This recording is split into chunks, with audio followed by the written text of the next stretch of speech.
নিপাত যাক, ফরিদপুরবাসী মুক্তি পাক, ফরিদপুরবাসী মুক্তি পাক, সিন্ডিকেট নিপাত যাক, সিন্ডিকেটের কালো হাত ভেঙে দাও গুড়িয়ে দাও, ভেঙে দাও গুড়িয়ে দাও সিন্ডিকেটের কালো হাত। আপনারা সকলেই অবগত আছেন, ঢাকা থেকে ফরিদপুর সহ ফরিদপুরের বিভিন্ন অঞ্চলের বাস সিন্ডিকেটের কাছে আমরা ফরিদপুরবাসী দীর্ঘদিন ধরে জিম্মি দশায় জিম্মি রয়েছি। আমরা বৈষম্য বিরোধী ছাত্র আন্দোলনের মাধ্যমে আমরা কিন্তু জানান দিয়েছি, দেশের যে সকল বিদ্যমান সমস্যাগুলো রয়েছে সেই সমস্যাগুলো সমাধান অবিলম্বে করতে হবে এবং সেই সমস্যার সমাধানে যে আমরা সক্ষম, সেই সক্ষমতার পরিচয় আমরা কিন্তু দিয়েছি।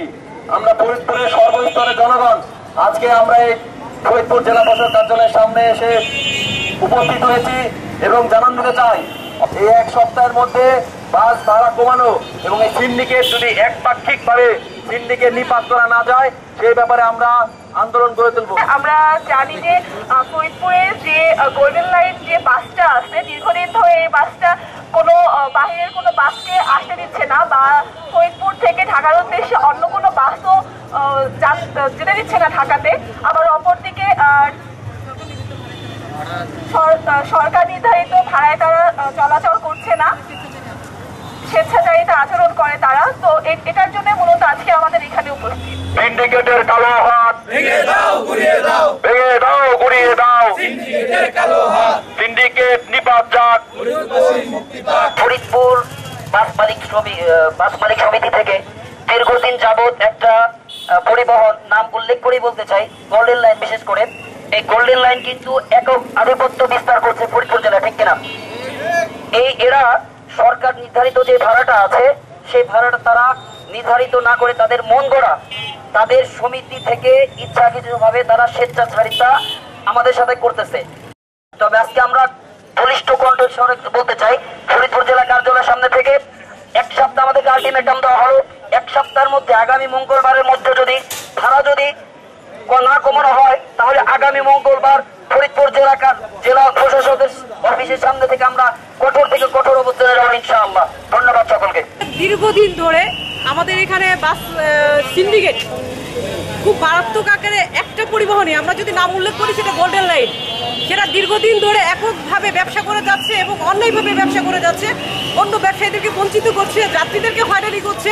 তারা অধিক মূল্যে টিকিট অন্যান্য কোম্পানি থেকে, অন্যান্য বাস সার্ভিস থেকে তারা অধিক মূল্যে তারা ব্যবসা করে যাচ্ছে এবং এটার জন্য তারা এতটাই শক্তিশালী যে আমরা এতদিন কিছু বলতে পারি নাই, কিছু করতে পারি নাই। আমরা এখন আশাবাদী যে আমরা এই সরকার আমাদেরকে সমর্থন করবেন এবং আমরা এই যে আমাদের ছাত্রছাত্রী এদেরকে সাথে নিয়ে আমরা এই সিন্ডিকেট ভাঙতে সক্ষম হব। ফরিদপুরে যে এই সিন্ডিকেট এবং যে বাস ভাড়া নিয়ে যে নৈরাজ্য, এটা আমরা বন্ধ চাই। ওই মজা মারে ফজা ভাই আমরা খালি বৈঠা পাই, ওই মজা মারার দিন শেষ, ওই ফজা ভাইদের দিন শেষ, আমরা বৈঠা নিয়ে আসতেছি। আমাদের এই ফরিদপুর টু ঢাকা একটা বাস ভাড়া নিয়ে একটা নৈরাজ্য চলে। সেই নৈরাজ্যটা কেমন? যেমন ধরেন আমাদের ভাড়া যতদূর আমরা জানি নির্ধারণ করা আছে 300 কি 310, কিন্তু আমাদের এই ভাড়াটা দিতে হয় 400, 450, 500। এর কি কারণ আমরা ঠিক জানি না। তা আমরা চাই যে এই বৈষম্য ভেঙে দিয়ে এই ভাড়াটাকে সহনীয় পর্যায়ে রাখা হয়, যাতে ফরিদপুর থেকে যাত্রী যখন ঢাকায় যাবে তখন তারা যাতে সাশ্রয়ী মূল্যে যেতে পারে। অন্যান্য জেলায় যেটা দেখি যে বিভিন্ন পরিবহন থাকে, বিভিন্ন ব্র্যান্ডের পরিবহন থাকে, তো ফরিদপুরেও বিভিন্ন ব্র্যান্ডের পরিবহনগুলো যাতে স্বাধীনভাবে ব্যবসা করতে পারে, মানে সিন্ডিকেট মুক্ত হয়ে ব্যবসা করতে পারে এবং সিন্ডিকেট মুক্তভাবে যাত্রী সেবা দিতে পারে, সেটা আমরা চাই। এই সিন্ডিকেটকে ভাঙতে হবে, বাস ভাড়া কমাতে হবে, এটাই আমাদের দাবি এবং আমাদের সর্বসাধারণের প্রাণের দাবি। নিপাত যাক, ফরিদপুরবাসী মুক্তি পাক, ফরিদপুরবাসী মুক্তি পাক, সিন্ডিকেট নিপাত যাক, সিন্ডিকেটের কালো হাত ভেঙে দাও গুড়িয়ে দাও, ভেঙে দাও গুড়িয়ে দাও, সিন্ডিকেটের কালো হাত, সিন্ডিকেটের কালো হাত ভেঙে দাও গুড়িয়ে দাও, ভেঙে দাও গুড়িয়ে দাও, সিন্ডিকেটের কালো হাত, সিন্ডিকেট নিপাত যাক, ফরিদপুরবাসী মুক্তি পাক।